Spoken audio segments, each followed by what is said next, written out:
आज के deep dive में आपका स्वागत है। हमारे पास जवाहरलाल नेहरू पर एक संक्षिप्त जीवनी है, एक स्रोत है, और हमारा मकसद है मतलब इस स्रोत के आधार पर भारत की इस अहम शख्सियत के जीवन और उनकी विरासत को थोड़ा समझना, खंगालना।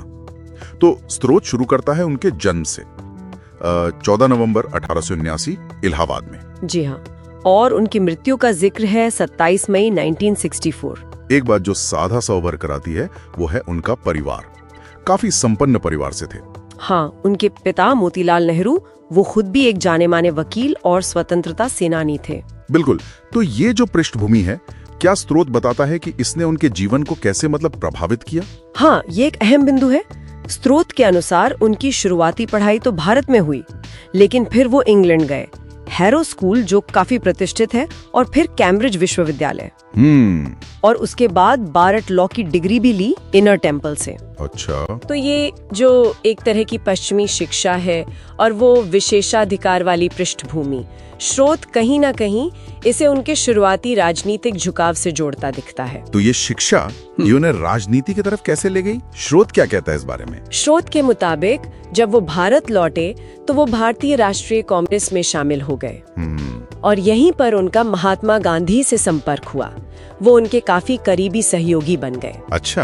और ये एक महत्वपूर्ण मोड़ था उनके स्वतंत्रता संग्राम में एक बड़े नेता के तौर पर उभरने का, जैसा स्रोत बताता है। और फिर ये सफर उन्हें सीधे भारत के पहले प्रधानमंत्री पद तक ले गया, 15 अगस्त 1947 स्वतंत्रता के बाद। जी, स्रोत इस बात पर भी जोर देता है कि वो लगातार 17 साल प्रधानमंत्री रहे। हाँ, ये बहुत लंबा कार्यकाल है वाकई। और उन 17 सालों में स्रोत उनके कुछ खास योगदानों को रेखांकित करता है, जैसे भारत के औद्योगिकरण की नींव रखना। औद्योगिकरण, हाँ, और एक आधुनिक शिक्षा प्रणाली को स्थापित करने का प्रयास, ये भी शामिल। और विदेश नीति, उसका भी जिक्र है। हाँ, विदेश नीति के मामले में स्रोत उनके शांतिपूर्ण सह अस्तित्व वाले नजरिए का जिक्र करता है। तो ये औद्योगिकीकरण और आधुनिक शिक्षा, क्या स्रोत थोड़ा और बताता है कि किस तरह की नींव रखने की बात हो रही है यहाँ? देखिए, स्रोत बहुत ज्यादा तकनीकी डिटेल में तो नहीं जाता है, लेकिन ये साफ करता है कि उनका जोर भारत को आत्मनिर्भर बनाने पर था और वैज्ञानिक सोच को बढ़ावा देने पर। अच्छा। ये उनके भारत को वैज्ञानिक रूप से, तकनीकी तौर पर और सामाजिक रूप से आगे बढ़ाने के एक बड़े विजन का हिस्सा था। स्रोत इसी तरह से इसे प्रस्तुत करता है। दिलचस्प है। एक तरफ ये भारी उद्योग, विज्ञान, आधुनिकता पर जोर, और दूसरी तरफ स्रोत ये भी बताता है कि उन्होंने बच्चों और युवाओं के लिए काफी कुछ लिखा, प्रेरणादायक किताबें। हाँ, बिल्कुल। और इसी वजह से बच्चों है प्यार से चाचा नेहरू कहने लगे।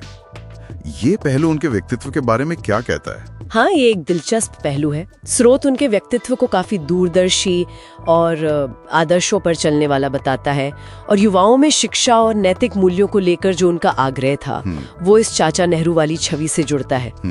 ये दिखाता है कि स्रोत उन्हें सिर्फ एक राजनीतिक प्रशासक के तौर पर नहीं देख रहा, बल्कि एक ऐसे नेता के रूप में भी जो देश की अगली पीढ़ी के चरित्र निर्माण को लेकर भी चिंतित थे। और इसी योगदान के लिए उन्हें सम्मान भी मिला। जी हाँ, उन्हें 1955 में भारत के सर्वोच्च नागरिक सम्मान भारत रत्न से सम्मानित किया गया था।